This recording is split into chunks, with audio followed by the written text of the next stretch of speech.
Hi everyone, and welcome to my newly established YouTube channel.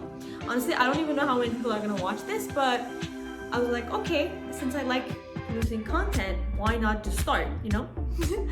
I'm a third-year student at UCLA, majoring in public affairs. I've always been interested in content creation, but I also wanted to do something that would help people.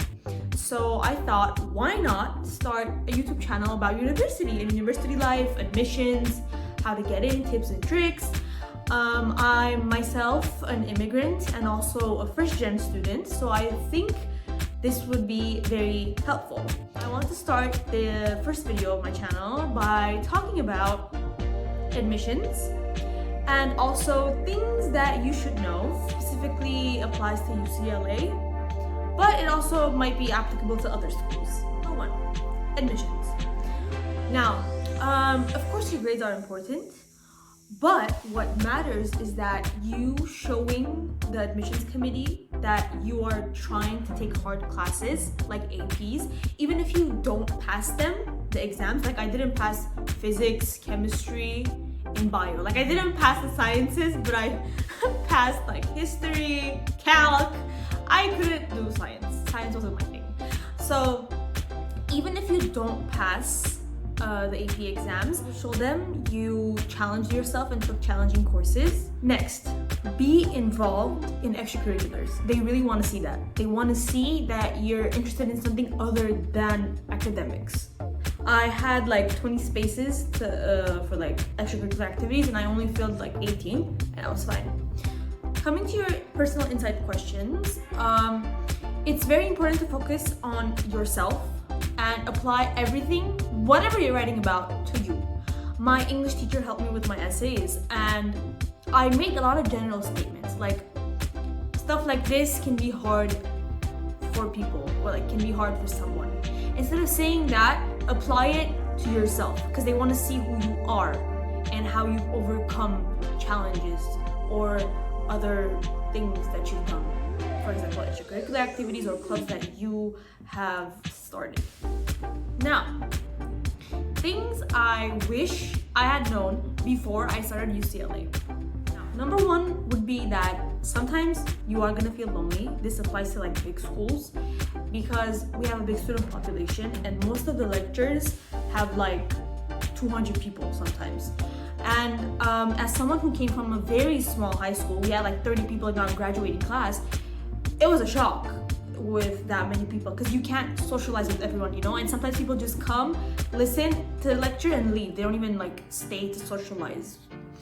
So the best way to find your people and not feel alone is by joining clubs and things that you're interested in, basically. Speaking of clubs, clubs are competitive. We have like the social clubs, the ethnic clubs that you can join. For example, I'm part of the Armenian Students Association. You don't need an application for that. You just like pay your fee and you're in. But some other clubs that are more career oriented are very hard to get in. You apply and then they interview you and then they let you know if they accept you or not. And sometimes you even go through 2 interview phases. By that, I don't want you to feel like you are not worthy enough if you don't get in, because I've done that to myself and that did not get me anywhere. So don't feel discouraged if you don't get in. Next, food lines will be very, very long on campus. As I mentioned, we have a large student population and sometimes you wait like an hour just to order food. So that's why I don't eat on campus, and then when I go back to the dorms, I eat at the dining halls. Go to your professor's office hours. This is very, very, very important. I cannot stress this enough.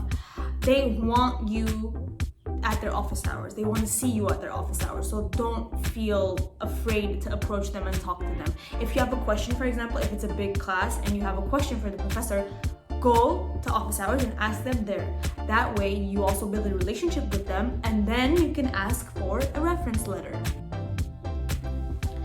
This one is for the marketing people. I decided to get into marketing during my second year, and as I was looking through our majors, I saw that UCLA does not have a marketing major for undergraduates. The closest is communications, and I still have to apply into the major and see if I get accepted.